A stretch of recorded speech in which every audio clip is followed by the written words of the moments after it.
Okay, colleagues, we'd like to go ahead and start our Administration and Finance Committee. So I'll bring everyone to order for those that are interested, I suppose. I'm going to remind everybody that you want to open up the e-scribe function, and it's the Administration and Finance of June 6th, just so you know when we pop up for votes, it's ready to go.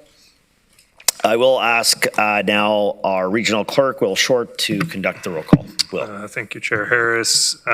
Chair Redmond. Present. Councillor Craig. Present. Councillor Deutschmann. Present. Councillor Erb. Present. Councillor Foxton. Present. Councillor Harris. Present. Councillor Huning. Present. Councillor James. Present. Councillor Liggett. Present. Councillor McCabe. Present. Councillor Nowak. Councillor Salonen. Present. Councillor Shantz. Councillor Verbanovic. Present. Councillor Williams. Present. Councillor Wolf. Present. Chair. I would like to acknowledge that the land on which we gathered today is a traditional territory of the Haudenosaunee, Anishinaabe, and Neutral people. We acknowledge the enduring presence of the Indigenous people with whom we share this land today, their achievements, and their contributions to our community. Are there any declarations of pecuniary interest under the Municipal Conflict of Interest Act? Seeing none, there are no presentations and there are no delegations. The consent agenda. So I know that we're already going to pull out the item 6.2, strategic focus, responsive and engaging public service, considerations for a lobbyist registry. Are there any other items that any of you wish to remove from the consent agenda? If not, I would like a mover and a seconder for the remaining consent items to be approved. Councillor Erb, Councillor Salonen, please use your yes or no button to vote in e-scribe. In favor.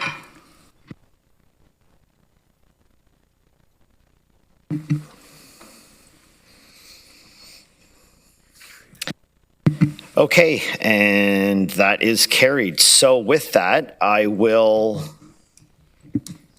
go to item 6.2.1, considerations for the lobbyist registry. I guess that would be... Oh, we've got a question already from Councillor Hunek, and then I believe our clerk, Will Short, will answer any questions on that. So Councillor Hunek. So this is a comment with respect to the lobbyist registry and the legislation around that. What I do want the lobbyist registry to do is stop the same person from emailing me the same email 100 times anonymously. What I don't want the lobbyist registry to do is to discourage people from interacting with the elected officials, as is their right. And what I saw in this legislation, or the proposed legislation, and I could have read it wrong, but it seemed to privilege the advocacy of those in healthcare or in school boards, as opposed to everyone in general. And I'm not sure I'm in favor of that necessarily. Well, I'm not sure about the email thing, but I will turn over to the clerk, Will Short, to address the report and the process going forward with regards to this. Yeah, thanks, Chair. So just a couple of pieces of clarification. One, the recommendation from staff in the report is that the municipality of Waterloo defer the consideration of a lobbyist registry to the 2024 plan and budget process as set out in the report today. So that would then bring it back as part of the 2024 budget discussions, where council can have a discussion about the costing, the staffing, and whether or not they actually want to implement a lobbyist registry. So that was the recommendation that staff had in the report today. That's awesome. Do you have comments with respect to my questions, Will? Or comments? About how the lobbyist registry would actually work? About if the legislation that's now being deferred is going to privilege school board representatives and healthcare representatives over the general population, and then also just making sure that people are still encouraged to interact as they want to with their elected officials. So I can comment on part of that. The report also had a draft bylaw in it for the lobbyist registry and a code of conduct. And if council determines that they want to move forward with the lobbyist registry, those are two items that can be part of the discussion with the budget in terms of a couple of the comments that you had just addressed, if those are concerns of yours at the time. When we're approving the draft bylaw for that, it can be taken into consideration when we're doing that as well.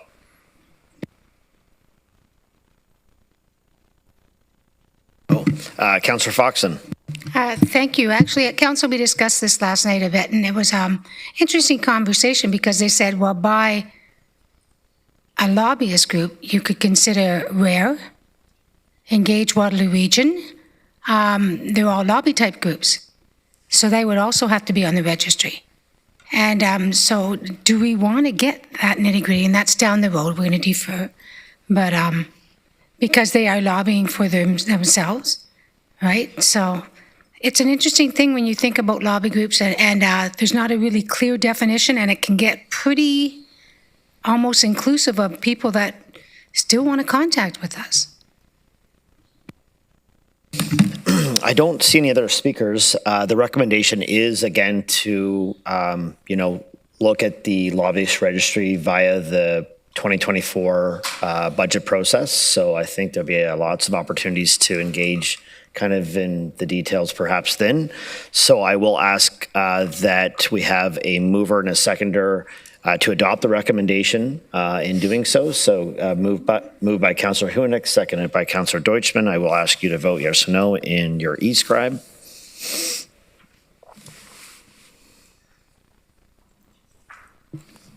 In favor?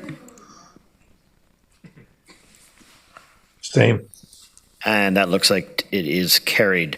Moving on to item 7.1, I believe, strategic focus, thriving economy. I believe this is the agenda item that Connie will speak to. So Connie, I will move it to you, if I'm right there. Thank you, Chair Harris. Just give it a sec for the presentation. And there we go. So thank you, Chair. We're pleased today to begin the conversation to support the development of the region's 2024 plan and budget. Our presentation today has three goals. The first is to provide a preliminary overview of budget impacts and projections for next year. The second is to seek approval of the proposed timetable for the development of the 2024 plan and budget. And the third is to seek guidance on the 2024 plan and budget principles. These will support staff in putting draft plans together for Council's consideration. The next slide. As we develop our next strategic plan that will drive many of the investments in the plan and budget, I wanted to pause and reflect on the importance of these strategic investments in delivering outcomes for our communities. As we recently shared in the launch of our 2022 yearbook, investments made through previous plans and budgets have allowed us to do some pretty incredible things in collaboration with our partners, such as the restoration of the Grand River, the rapid growth and expansion of YKF, and the acceleration of the creation of affordable housing. Developing the plan and budget is never easy, but it remains the most important policy tool Council has to deliver on your strategic priorities and to meet the evolving needs of residents. Next slide. As we're building our strategic plan and planning our budget for next year and beyond, there are a number of important things for us to be considering. The first is the exciting pace of growth that we're experiencing. With growth also comes increased pressure on public services. This is not something that we're experiencing at the region in isolation. Our hospitals, universities, school boards, community agencies, and more are all seeing increases in needs for services as we grow. The reality is that we are growing faster with greater service needs than growth in revenue to meet those needs. This combined with escalating construction costs, higher than usual inflation, higher borrowing costs, and significant challenges in talent attraction and retention are all important considerations as we build our next plan and budget. I'm really excited by the conversations that we've had so far with council, with community, and with staff to support the development of our next strategic plan. These priorities will be critical to guiding our plan and budget, and when we don't have these quite yet, we anticipate continued investments needed to support council and community priorities in affordable housing, the plan to end chronic homelessness, helping residents get where they need to through transit and transportation services, advancing equity, and much more. Next slide. One of the things that I love most about working at the region is the diversity and complexity of the essential services that we provide. And as you know, it's also one of the things that makes the plan and budget process so challenging. The majority of the region's budget is dedicated to essential service delivery, and maintaining and improving essential services while maintaining affordability for residents will not make for an easy plan and budget process this year. I'm going to turn it over to my colleague Craig Dyer now for a bit more specific detail on the key budget drivers that we're seeing for 2024.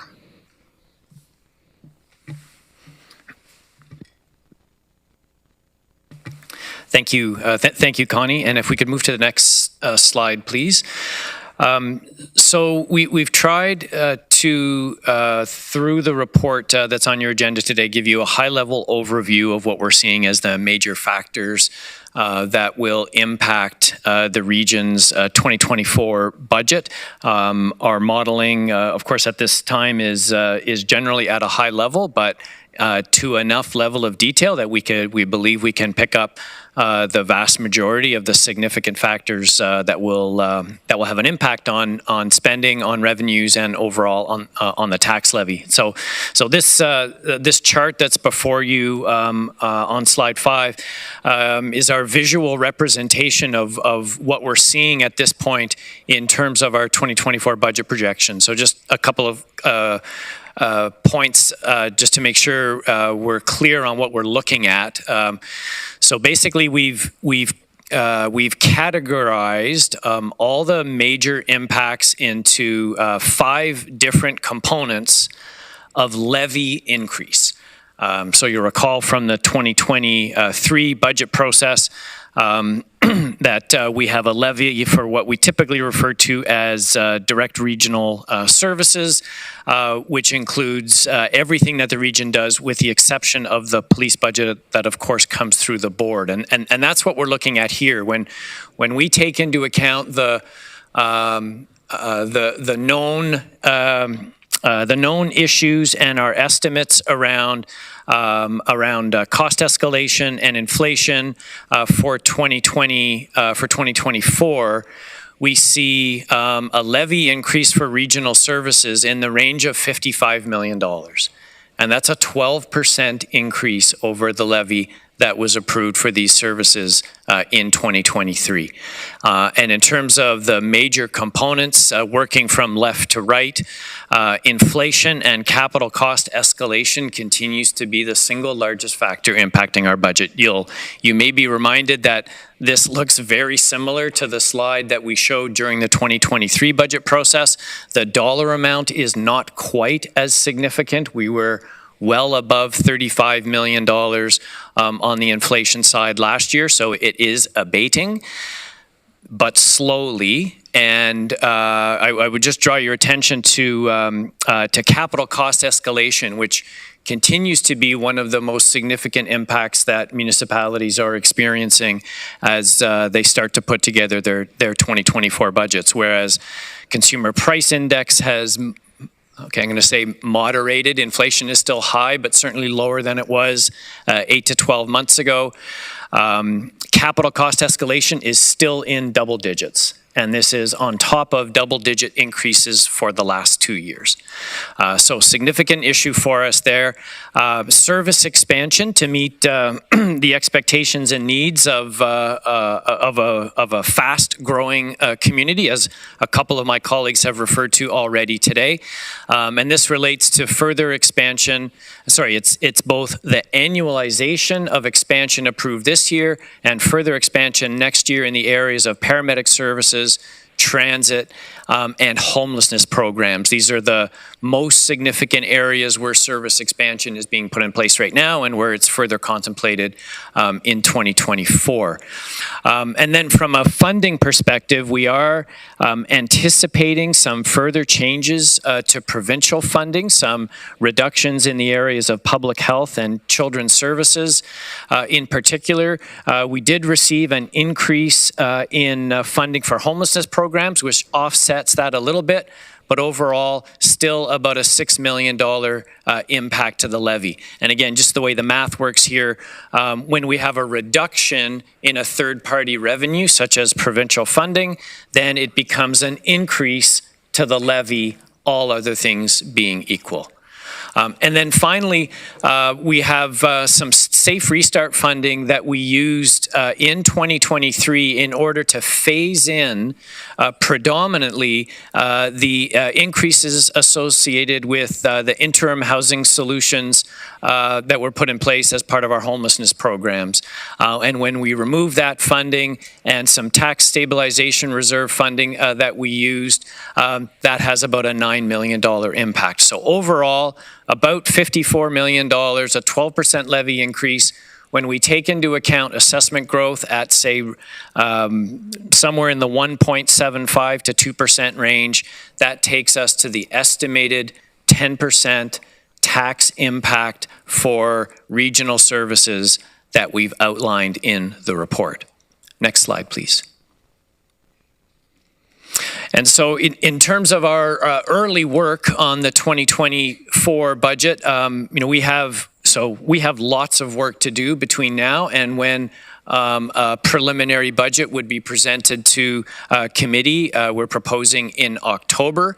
We'll be looking, as we always do, at efficiencies wherever we can find them in the wide range of services that we provide. Looking to get some clarity from both the federal and provincial governments with respect to funding expectations for next year, looking to generate new non-tax revenues wherever that's possible, considering different operating models, looking at the timing of certain projects and when we implement service level expansions, and looking at the overall service levels themselves. We have, again, a wide range of services, and to the extent that we need to, we'll look at opportunities to adjust those service levels, reduce service levels in certain areas, in order to bring forward a budget for committee's consideration again in the fall. Next slide, please.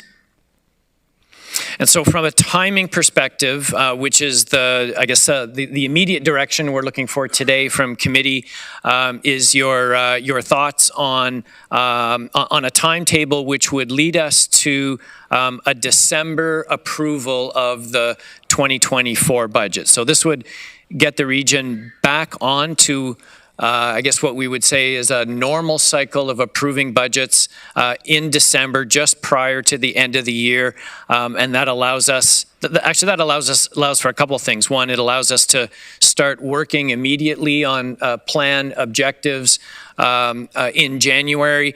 Also provides some clarity in terms of capital projects.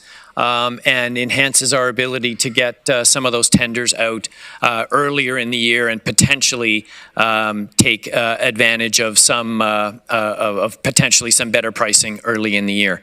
So generally what we would propose is to have an initial process, plan and budget process overview meeting in October.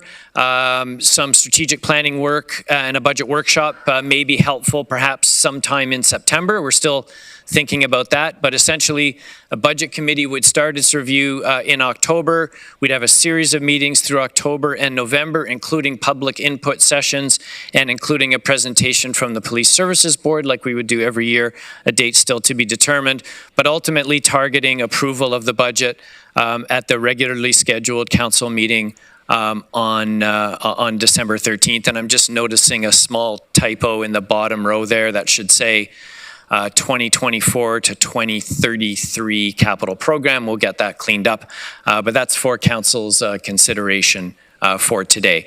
And to help you through perhaps some discussion, if we go to the next slide, we had some questions for your consideration in terms of the discussion that you might have today. Things to think about, really. The pace of implementation of service expansions and both new and existing strategic plan initiatives. Obviously, the quicker we proceed with certain initiatives, obviously the more, for the most part, the more budget impact that will have. What's the committee's view on our current projection for the 2024 budget position?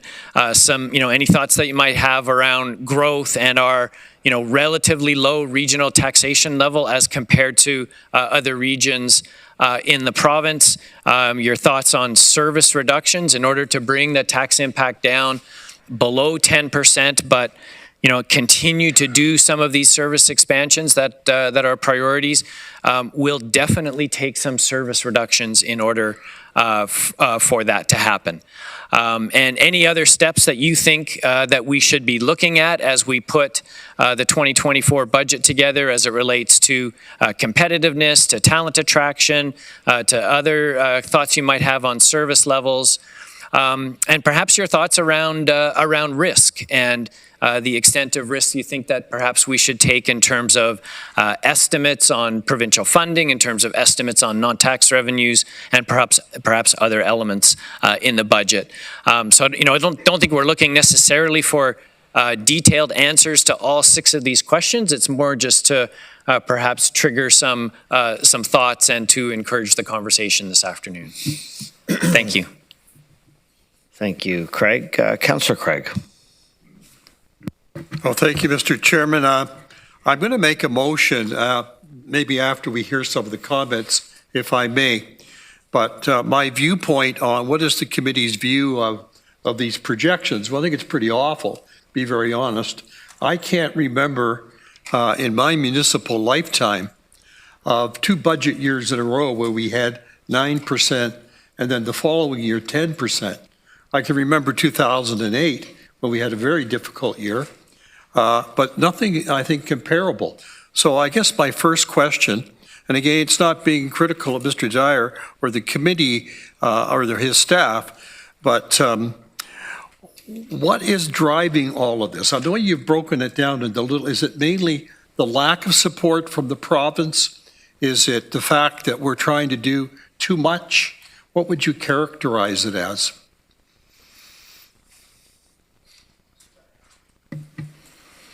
Through the chair, I would say it's 3 things.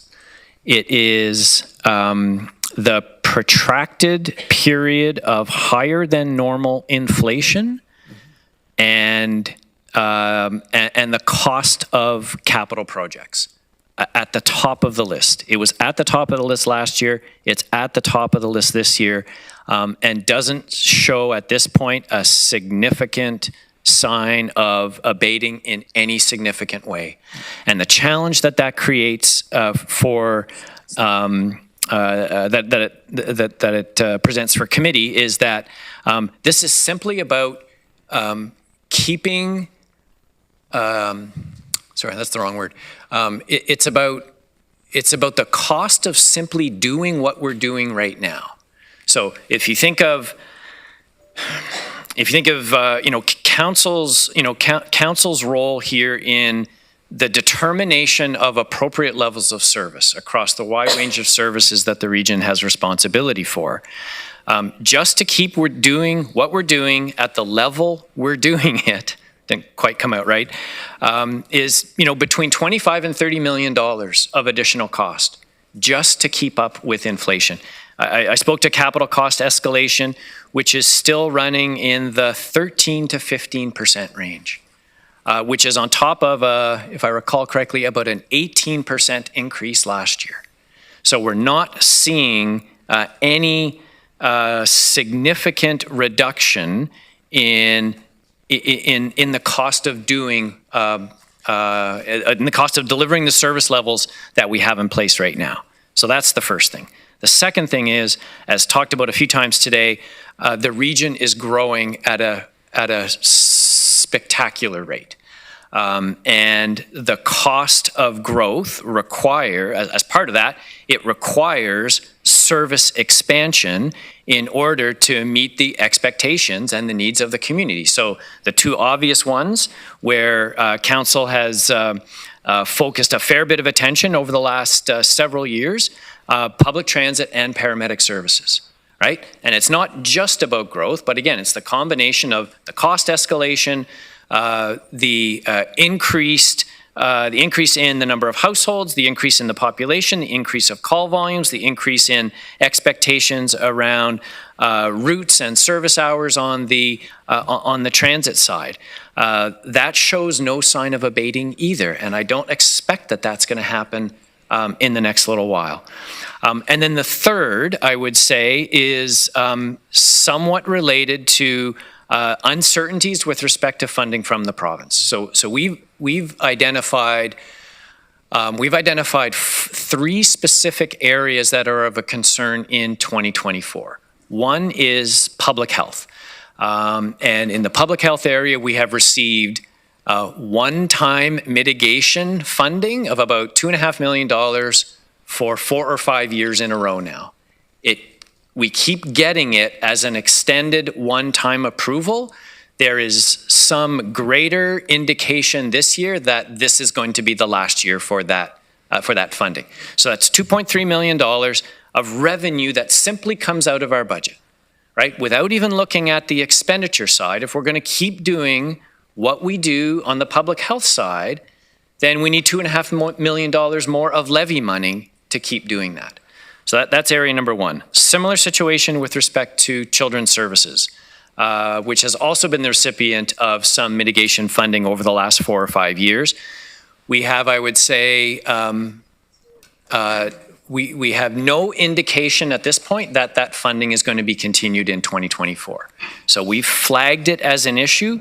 Best case scenario is we get an announcement at some point that that money is going to continue, and that eases the impact a little bit. And then the third, which Mr. Sweeney has reported to council previously, is the $4.5 million reduction with respect to the employment services transformation on the Ontario Work side. So when we add all that up together, that's about a $9 million funding reduction. We are receiving some additional funding from the province with respect to homelessness programs. This, you may recall, this was announced in the provincial budget, so that offsets it a bit. But again, it's $6 million of revenue that simply comes out of our budget. And without doing anything else, without adjusting service levels, reducing service levels, to keep doing what we're doing right now is then $6 million more. So to me, it's those three: cost escalation, service expansion, and provincial funding. That was 3 lengthy explanations, and I appreciate that, sir. I really do. Mr. Chair, like I said, I have a recommendation, but not now. But it seems obvious to me that if we're going to try and reduce the budget, we have to look at capital, and we have to look at program reduction, and we'd have to look at some other aspects of reserve funds and reducing those. So I'll leave it right there for now. So you'll have something to maybe modify here, the main motion, that this is just really setting out that timetable, sending a copy of the report to the board, police board. So I'll come back to you if you want to think about that, but I will go to Councillor Deutschman next. Thank you, Chair Harris. Mr. Dyer, yeah, that's a terrible situation. This is as bleak a report as one could get, especially what we just went through in the last budget process. I mean, these are dire, I guess I should say, sorry, my apologies. Unintended pun. These are very serious times. My apologies. And I note there's the suggestion of a service review, and practically speaking, we'll have to give some consideration to that. But at the same time, I'm going to come back to what Councillor Craig had just mentioned, and I noted here. We have to take a look at capital projects. What can be delayed, or what standards are we going to maintain? Do we consider an alteration to standards with respect to that? We have to give that serious consideration. There was an absolute no last budget cycle, but given how serious things are, we cannot saying no to starting a review sooner than later. I appreciate last time we were sort of into it, and it was hard to do all that at that time. And as Councillor Craig had just mentioned, a reserve review, we definitely have to do a reserve review. We have to open all the drawers and check all the pockets and shake all the shoes. And Mr. Sweeney probably wears bell bottoms with cuffs, but we'll check those for quarters. But we have to check everywhere for money that we can release back to the community, back towards this budget problem that we have. The other thing, and I will suggest this as an amendment to the timetable, is police services needs to come sooner than in December. At a minimum, it should be by mid-November or later in November that we should be hearing from them. And I'm hoping, Mr. Dyer, that they're getting this same presentation that you've given to us so that they're aware of the situation that is occurring as well. Because they're a significant part of this budget, and we need to make sure that we're looking at that closely as well in terms of the dollars. Again, not whatever they're doing, but what they're asking for. And we need to hear the justification for the asks, particularly with respect to any increase in personnel coming forward. So I'm proposing an amendment to the timetable that police services comes in November, not November to December, as suggested there.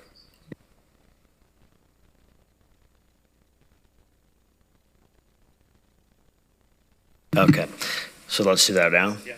We'll likely need to get a mover and a seconder for, frankly, this budget process and guidelines. So maybe we'll get that motion on the floor first. So do I have a mover and a seconder? Moved by Councillor James, seconded by Councillor Deutschman. Okay, so we've got Councillor McCabe up next. Oh, thank you very much, through you, Chair. I just didn't want to also lose sight of in amongst the dire news that Mr. Dyer is providing. I didn't want to lose sight of the strategic planning update that we also just had, and just to say thanks for the work that went into the second session. I know there's a lot of ongoing work happening in the community, and for anybody listening, or who, there is going to be significant opportunities for input. So please look for that and take advantage of it. But we had a session a couple of weeks ago that I thought was really good. It was really thoughtful in terms of making us think about 2050, and it was interesting that the youth had a variety of youth had provided some various scenarios that were somewhat dystopian and disturbing, but also gave us an insight into what some kids are thinking about and things that we need to think about. So I just wanted to say that I really appreciated that. The other thing I was going to also ask about the timing of the police budget, but Councillor Deutschman did that. But my understanding was from our discussions earlier this year was that Chief Crowell was also going to come back on a more frequent basis. I thought it was going to be every quarter to just give us updates on kind of where they're at in terms of like the service, and, just give us a sense of, so that the diversion work that's happening, and give us a sense, a bit more insight into the work they're doing, so we have a better understanding by the time the budget rolls around. So I guess I'd look to our colleagues on the police board to just give us an insight into that, because I would have expected him to have come already at least once. Okay. I'd like to go to Chair Redmond for an answer on this one. I'm looking to the clerk to confirm, but I do believe the annual report from WRPS will be presented by the chief, and I think it's this month. Is it the 27th? Anyway, yes, they will be coming to give you an update on their annual report. But I thought we had said that he had agreed to come about a quarter. Kind of like how It's a live topic at WRPS, and I think you will see a robust plan coming forward of reporting and conversation between WRPS and Regional Council very shortly. Councillor Foxton. Oh, just Will's going to update the council on that.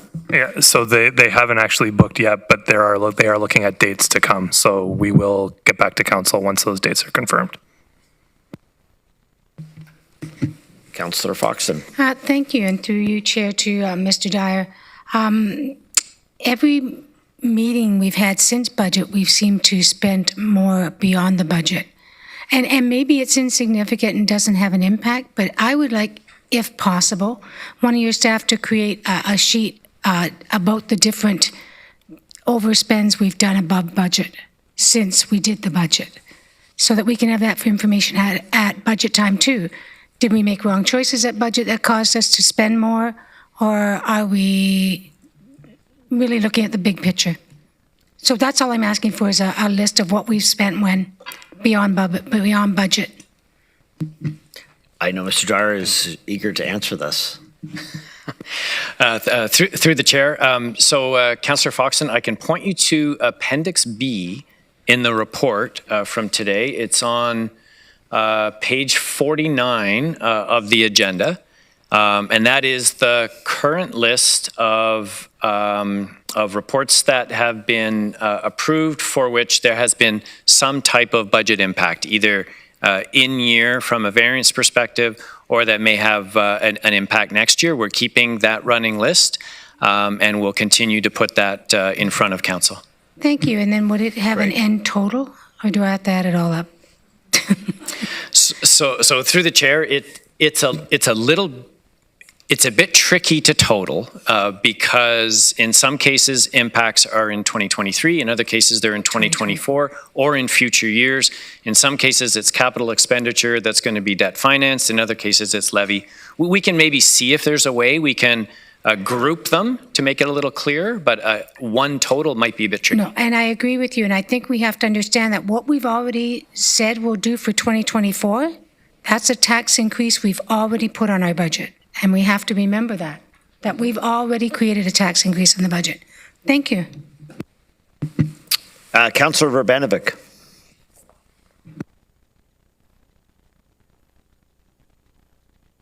Sorry, I was trying to find my Zoom button. Thank you. No problem. Thank you for that. My question is with respect to the scheduling. I know last year we our meetings went incredibly long. And then because they're booked also on council evenings, I'm not sure that either budget or council, or maybe a bit of both, are getting the attention that they deserve. And I'm wondering how colleagues feel, whether or not we should be breaking that up into some separate meetings, and to have clerks work with us, because I also recognize that folks have, potentially built their schedules based on the original schedule we approved last year. But if that's something we should maybe be taking a look at, so that we're making the best possible decisions, and everybody's as engaged as they can be. I will come back to you, Councillor Foxton, but Councillor Hewenick. Can staff respond to that? Yep. Sorry, Councillor Verbanovic. Pete Cusack. So through the chair, just looking at the schedule, I think we have maybe one of the meetings currently scheduled is not on a council day. A couple of others might be. We're certainly open to feedback from council if council wishes something slightly different than what we've put together in terms of focusing on non-council days. We can certainly take a look at that. Okay, maybe others can comment if they have any thoughts.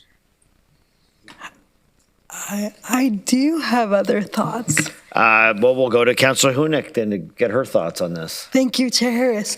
I'm conscious that as many people as possible need to speak into the budget process as they can. So I don't want to create too many schedule difficulties, but I'm certainly in favor of 2 7-hour days rather than 1 14-hour day again. Or more.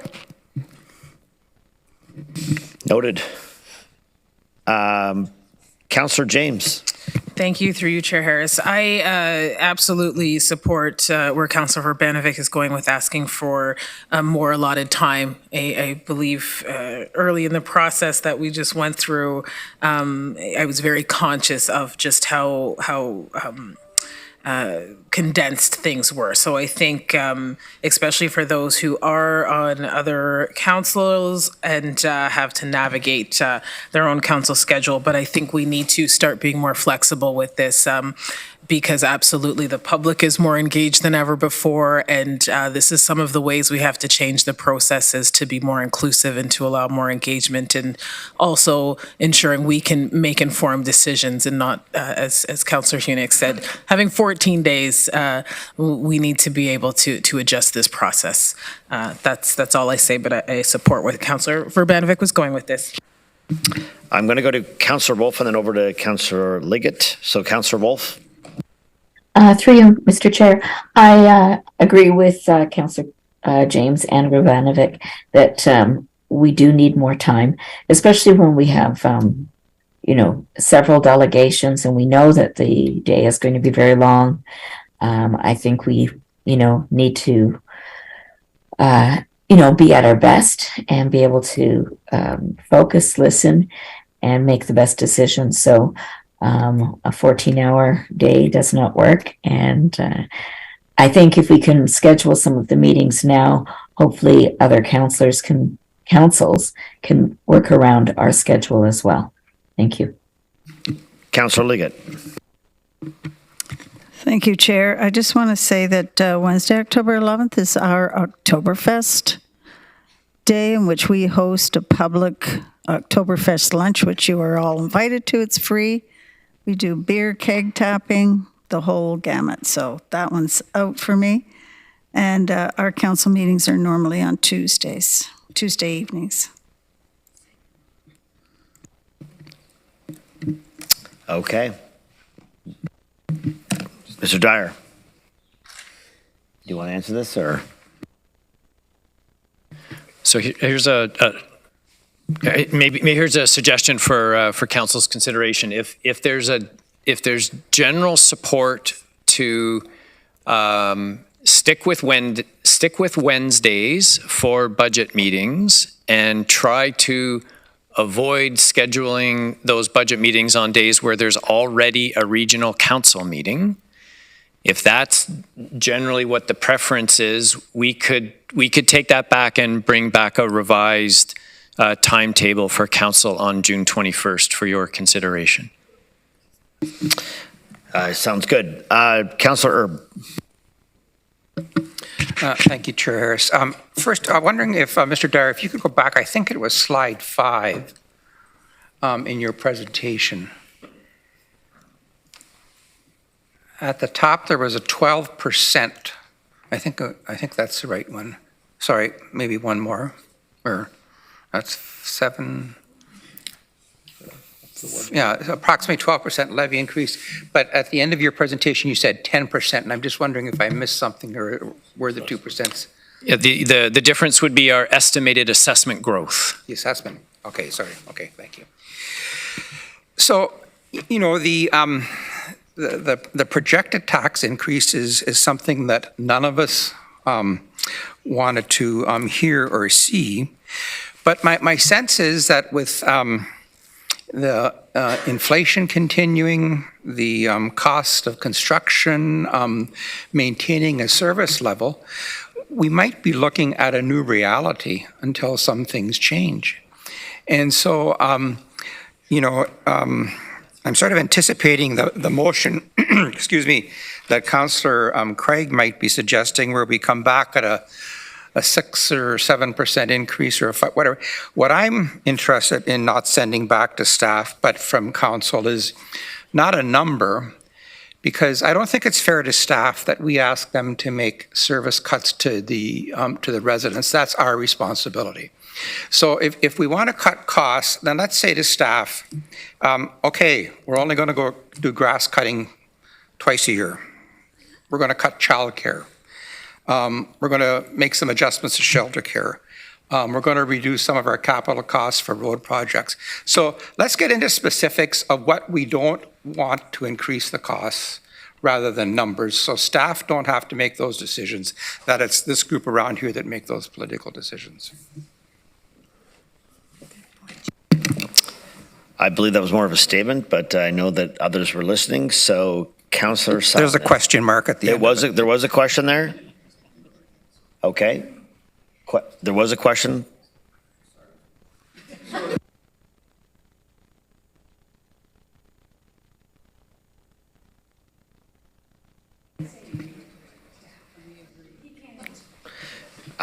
Well, I'm going to go on to Councillor Sullivan, if you don't mind. I think we somewhat agree with you, Jim, in general, so. I was just curious in general, looking at the timetable, and excuse my ignorance for being a new councillor, but I'm still seeing this as 2 months, which is what we kept on saying. This year we had about 2 months and it was really squished and condensed. I'm just curious also specifically on the third public input session, if needed, would it not make sense for us to have another point before final budget day? I guess I'm struggling with this year. I was caught off guard by what final budget day was. I was not expecting, one, for us to be able to defer so many decisions to the final day, and two, for so many new motions to be coming up. And again, that's coming from my perspective of federal and provincial experience, where it's more so celebrating, here, look at what we've done.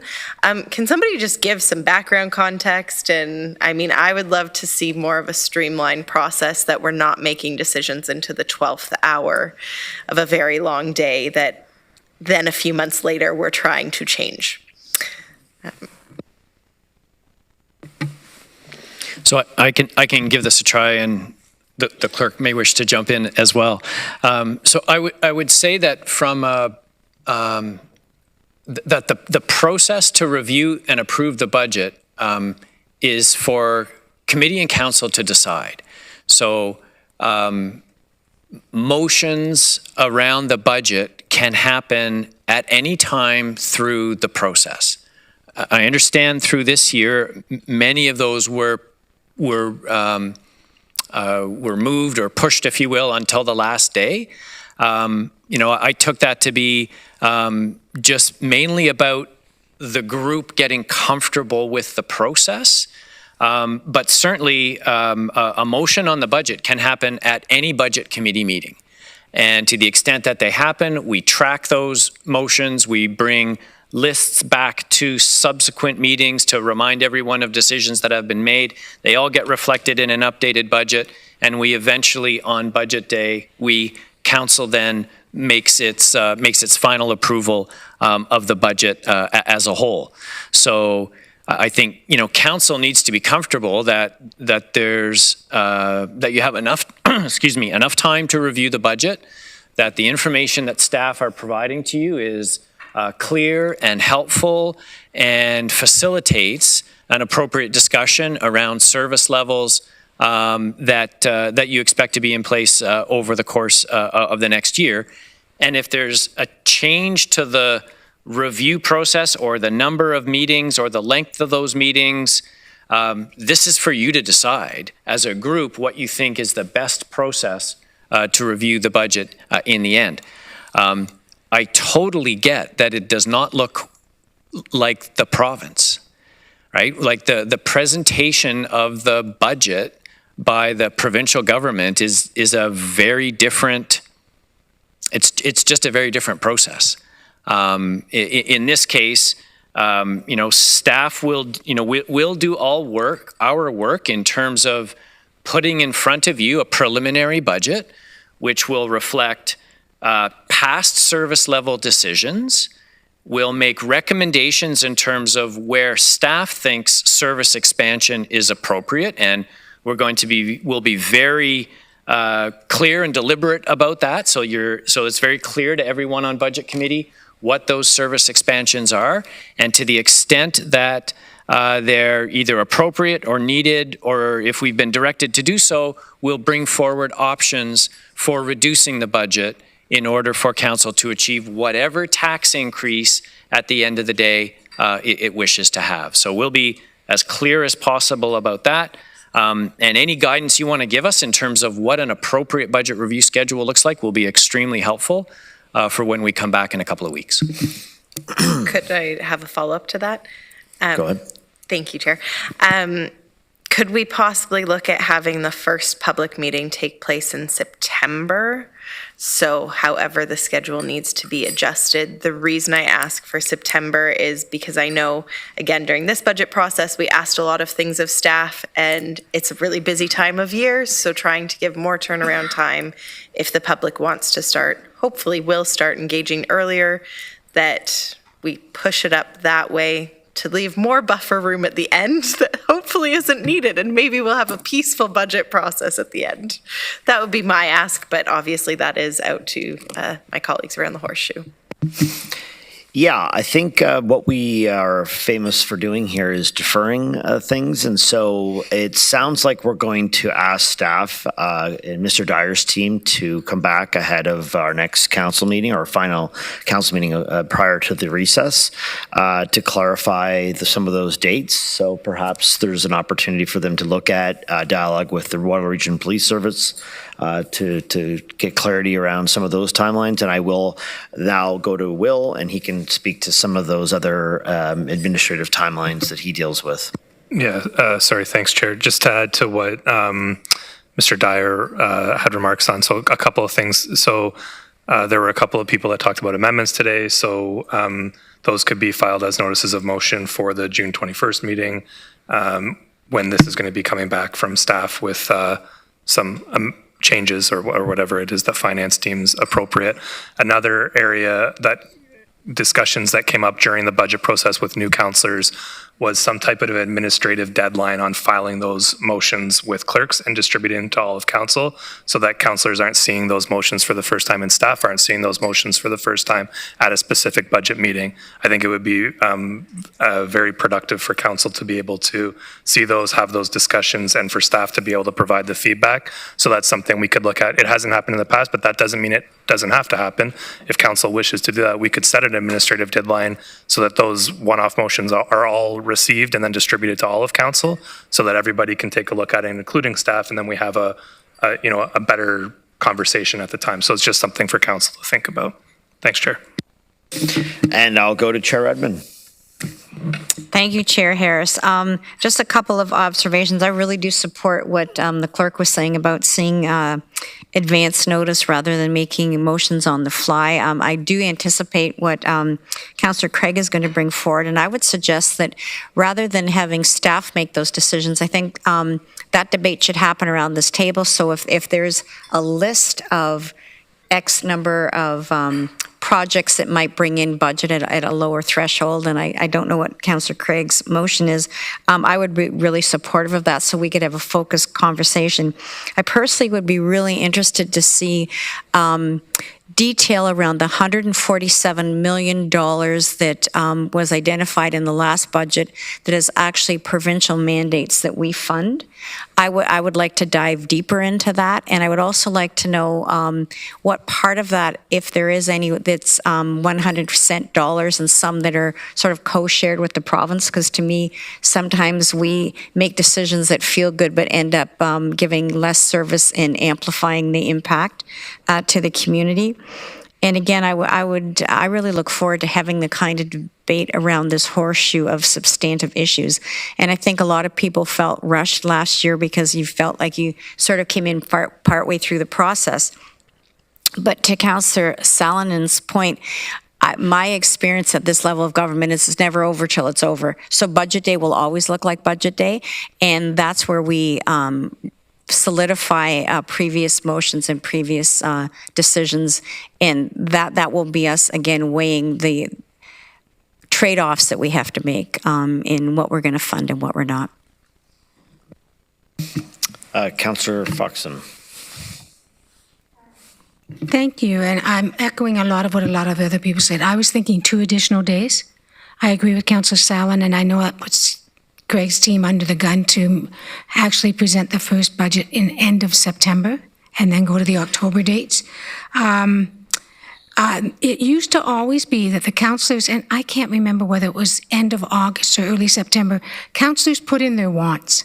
They actually put in their wants to staff, and staff kept a list of our wants for the budget and costed it out, and then we were to debate how we were going to go with these wants or whether they drop off, or different types of things we wanted changed in the budget. The notice of motions that you talked about, Tim, I was concerned about the time frame because it gets such a crunch, and if we're meeting and then we don't meet for 2 weeks and it's notice of motion, but the budget's 2 weeks after that, and it's a little bit of a time crunch, so maybe we can look at that better. And there was, and Chair Redmond, I'm going to pick on you, there was a time when we had a ton of delegates, and we went into 2 days, and I don't think it was budget process, I think it was something else, and I think we'll have to consider that again, and I don't know how the cooks cut it off, but there were so many delegates, instead of going all day and all night, we actually cut it off to X number of delegates on one day, and we would start the next day and do the rest of them the next day. And I think that's a really good idea if it's going to be that fulsome. But I think what we're all saying is we don't want to feel as rushed or as chaotic. Budget's always slightly chaotic, but it was new council. We got inaugurated in December. We quickly ran and had a bunch of meetings so we could get the budget done by February. And now we're actually asking to start end of September, October, November, December, 4 months where we did a 2-month process. So I think it'll be a lot better this time. And with the direction we've given Mr. Dyer, I think it may not be a totally awful process. We will put up a new motion, likely with a deferral wording, refer to. And in the meantime, I'd go to Councillor Benovic next, please. Thank you. Thanks, Chair Harris. And just with respect to sort of the process going forward, and particularly looking at how we'll address changes and so on, I want to acknowledge that I think there's, I know there's been the comment that we should be making those decisions, and ultimately I agree we should.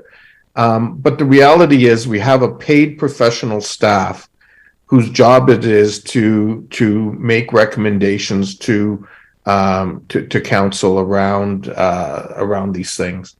I don't think, certainly all of us have ideas that we can put forward.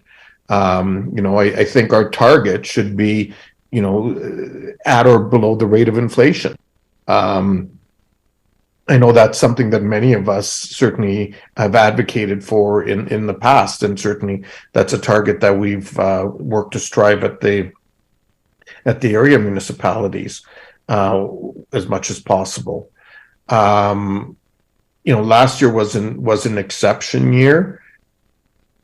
I think that we need to take a look at that. I think, generally one of the areas we don't look significantly enough at is administrative growth. We have not paid enough attention, quite frankly, to what has been scope creep, where the region has started doing things that, quite frankly, have been primarily a municipal mandate. And those are some of the areas that I'd be interested in looking at and targeting going forward.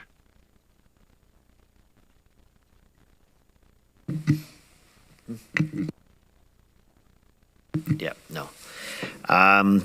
We will throw up that referral motion. So I'd like to, if there are, I think your finance and clerk's office are open for comments from council, suggestions between now and then, obviously next week or 2 weeks from now, to help build this process. But I will go to Councillor McCabe next.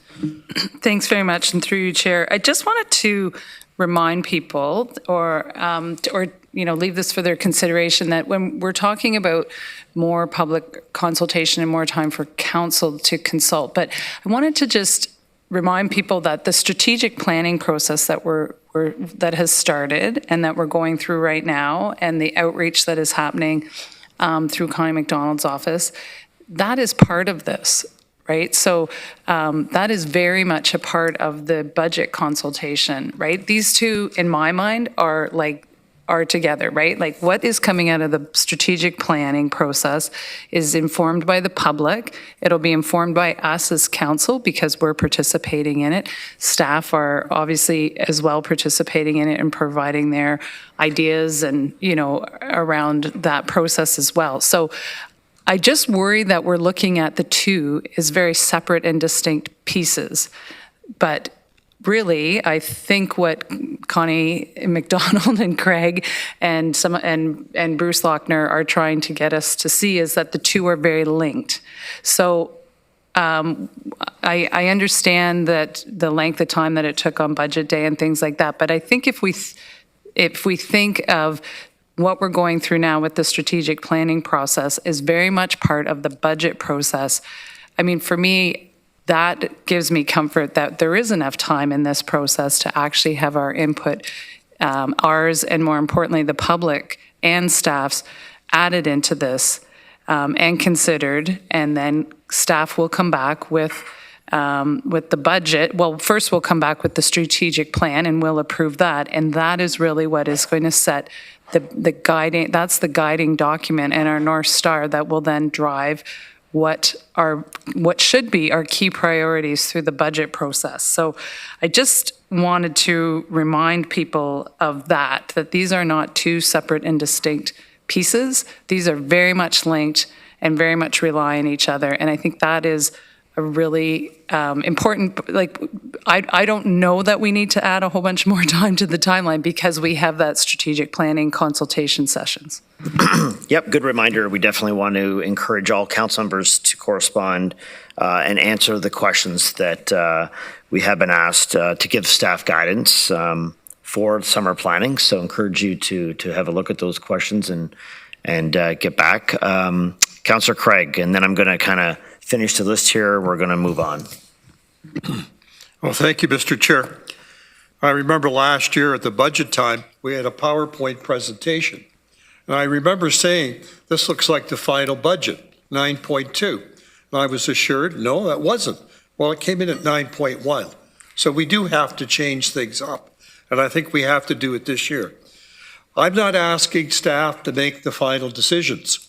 I'm asking staff to help us in terms of recommendations in areas that we could look at in terms of reducing the budget. I think it's quite a bit of a difference. I think it has to be looked at that way. And capital programs, reductions in programs, capital budget, reserve funds, there's all the areas we could be looking at and asking staff for some suggestions. And that's what my motion will be when it comes back. So, Mr. Chair, I think we have to keep that in mind of where we're heading, what we're doing. And I understand the difficulties we're in, but I think it's up to us to, unless we want to go through every department page by page, we need to have some help in terms of how to look at things and to guide us. That's all I'm asking for. Thank you, Mr. Chair. Okay, Chair Redmond. Thank you, Chair Harris. I think this has been a good discussion. I'm quite intrigued by and welcome the comments that Councilor Vrbanovich had talked about scope creep as well as administration, and I would look forward to having him share with all of Council what things fall into that ambit so that we can look at that as part of the budget discussion. And finally, Councillor James. You know what, Chair Redmond just took the words right out of my mouth. I wanted some clarification as a new councillor as where the scope creep is, and yeah, some clarification will be good with that. Thank you. Okay, seeing no other folks have chimed in, I am going to ask that we put up, it is posted here, the referral motion. So if I can get a mover and a seconder for that, Councillor Liggett, seconded by Councillor Shantz, and if you can use your that the Regional Municipality of Waterloo refer the report back to staff for changes discussed under 7.1.1, 2024 plan and budget process and guidelines to council on June 21st, 2023. So, yeah, and in addition to that, definitely encourage everyone to send any further correspondence directly to finance copying the clerk's office, So I will ask you now to vote in eScribe. In favor.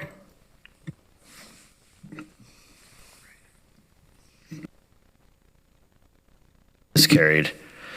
So we've got information, the council committee tracking list, 8.1, receipt for information, other business. The next meeting will be on August the 15th, 2023. I would ask for a motion to adjourn, moved by Councillor Nowak, seconded by Councillor Huenick. Please use your yes or no button.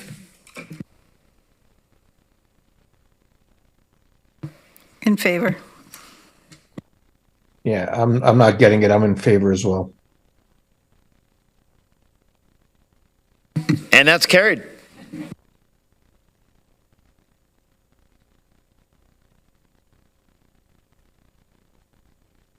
Five minutes to get set up, and then we'll call on Mr. Erb.